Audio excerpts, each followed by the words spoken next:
ओम नमः भगवते वासुदेवाय। श्रीमद् भागवत महापुराण प्रथम पर्व प्रथम अध्याय सच्चिदानंद रूपाय विश्वोत्पत्त्यादि हेतवे तापत्रय विनाशाय श्री कृष्णाय वयं नमः। যিনি জগতের উৎপত্তি স্থিতি ও লয়ের হেতু এবং আধ্যাত্মিক আদি দৈবিক ও আদি ভৌতিক এই ত্রিতাপ বিনাশক সেই সচ্চিদানন্দ স্বরূপ ভগবান শ্রীকৃষ্ণকে আমরা প্রণাম করি।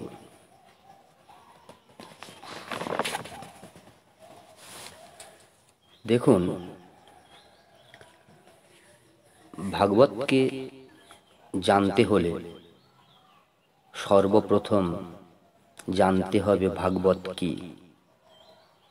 ভাগবত শুধুমাত্র একটি পুঁথি, পুস্তক বা গ্রন্থ নয়। তাহলে ভাগবত হলেন প্রত্যক্ষ ভগবান। ভগবানের মধ্যে আর ভাগবতের মধ্যে কোনো পার্থক্য নেই। প্রত্যক্ষই শ্রীকৃষ্ণ হলেন শ্রীমদ্ ভাগবত। তাহলে পার্থক্যটা কোথায়? বললেন, শুধুমাত্র বিগ্রহের স্বরূপের মধ্যে পার্থক্য রয়েছে। কিভাবে ভগবানের বিগ্রহকে শুধুমাত্র তিন প্রকারে বোঝা যায়?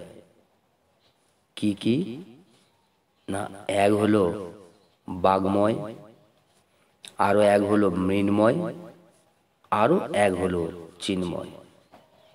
এই তিনটি ভগবানের বিগ্রহ। চিন্ময় বিগ্রহ কাকে বলা হয়? যেটি আমাদের চিত্ত শক্তির বাইরে। সাধারণ চর্মচক্ষু দিয়ে আমরা ভগবানের যে স্বরূপকে দেখতে পাই না। তিনি সর্বভূতে রয়েছে। তিনি আমার মধ্যে রয়েছে, আবার আপনার মধ্যে রয়েছে। চরাচর জগতে প্রত্যেকটি প্রাণীর মধ্যে রয়েছে, কিন্তু তবুও তাকে দেখতে পাওয়া যায় না। তার জন্য তাকে চিন্ময় রূপ বলা হয়েছে, অর্থাৎ আমাদের চিত্ত শক্তির উপরে। ভগবানের দ্বিতীয় স্বরূপ হল বাংময়। বাং মানে বাণী, শব্দ। সেই শব্দময় বিগ্রহ হলেন শ্রীমদ্ ভাগবত। তৃতীয় হল মৃন্ময় বিগ্রহ। মৃন্ময় মানে যেটা মাটি দিয়ে তৈরি হয়। ভগবানের যে স্বরূপকে আমরা সেবা করি, মাটি দিয়ে বলতে কি? মাটি দিয়ে উৎপত্তি যে কোনো বস্তুকে পাথর দিয়ে হোক, মাটি দিয়ে হোক, কাঠ দিয়ে হোক, কিংবা ধাতু দিয়ে হোক, এগুলি সব মৃন্ময় বিগ্রহের আলাদা আলাদা বিকার।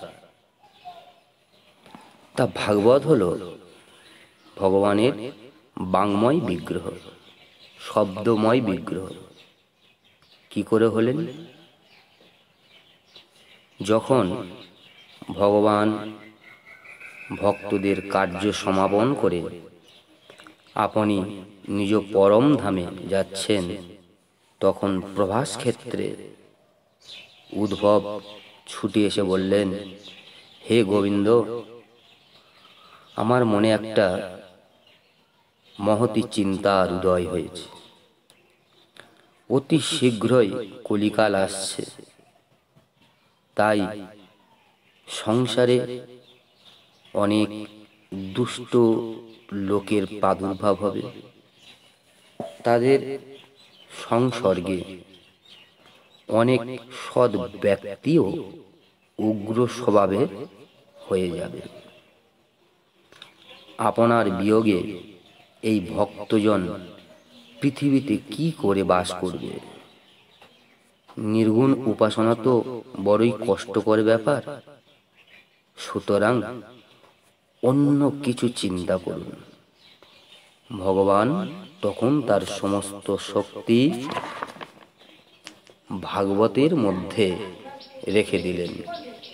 তিনি অন্তর্ধান করে এই ভাগবত সমুদ্রে প্রবেশ করলেন। তাই এই ভাগবত ভগবানের সাক্ষাৎ শব্দময়ী মূর্তি। এর পূজা, শ্রবণ, পাঠ অথবা শুধুমাত্র দর্শনে মানুষের সব পাপ নাশ হয়ে যায়।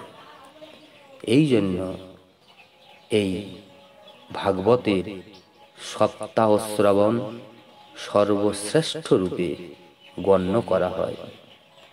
কলিযুগে তো অন্য সমস্ত সাধনের চেয়ে এই ভাগবত ধর্মকেই শ্রেষ্ঠ বলা হয়েছে।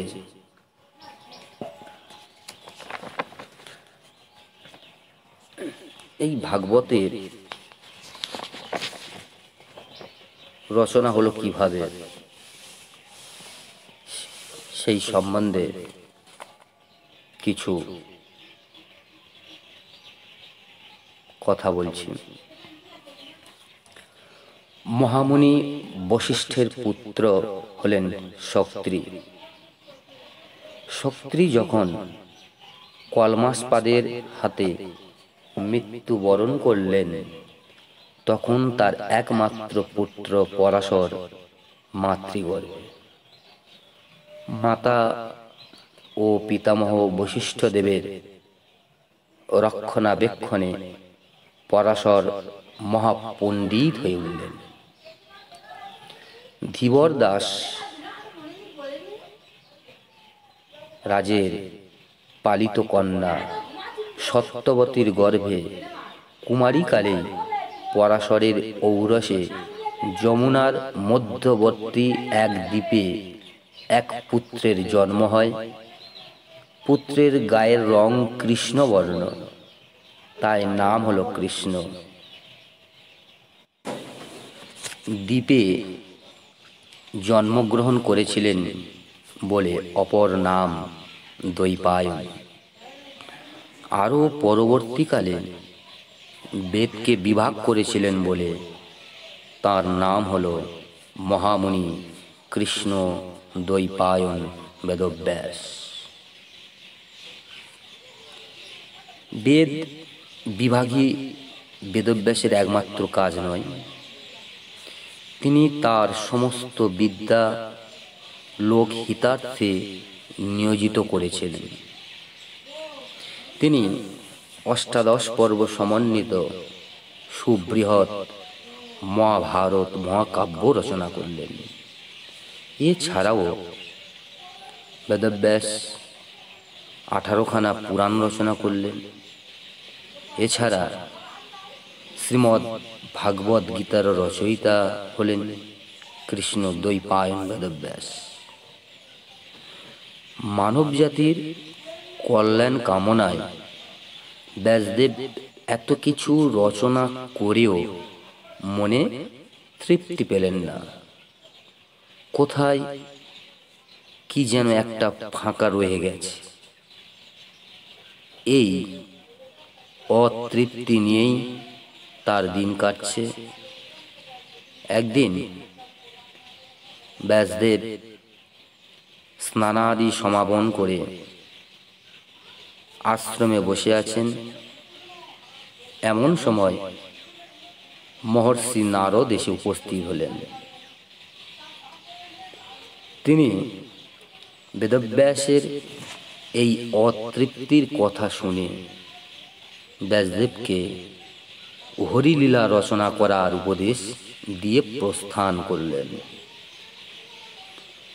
ব্যাসদেব তখন সমস্ত পুরাণের সার সংকলন করে এবং স্বীয় উপলব্ধি থেকে শ্রীমদ্ ভাগবত পুরাণ রচনা করলেন। ব্যাসদেব এই মহাগ্রন্থ রচনা করে প্রথম তা পাঠ করে শোনালেন নিজ পুত্র শুকদেবকে। শুকদেব যখন মাতৃগর্ভে, তখনই নানা বিষয়ে তিনি জ্ঞানী হয়ে উঠলেন। সংসার মায়াময় এই ধারণার বশবর্তী হয়ে তিনি ভূমিষ্ঠ হতে চাননি। এইভাবে কেটে গেল 16টা বছর। শুকদেব তখনও মাতৃগর্ভে, অথচ এই দীর্ঘ কাল ধরে তার মা গর্ভ যন্ত্রণা করছেন। এই অবস্থায় ব্যাসদেব বিচলিত হয়ে পুত্র শুকদেবকে ভূমিষ্ঠ হবার জন্যে আদেশ করলেন।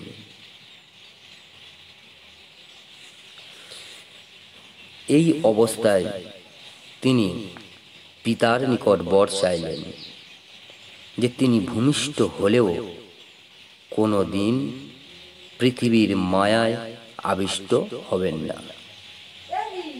অবশেষে আজন্ম জ্ঞান তাপস শুকদেব এই ধরাভূমিতে ভূমিষ্ঠ হলেন।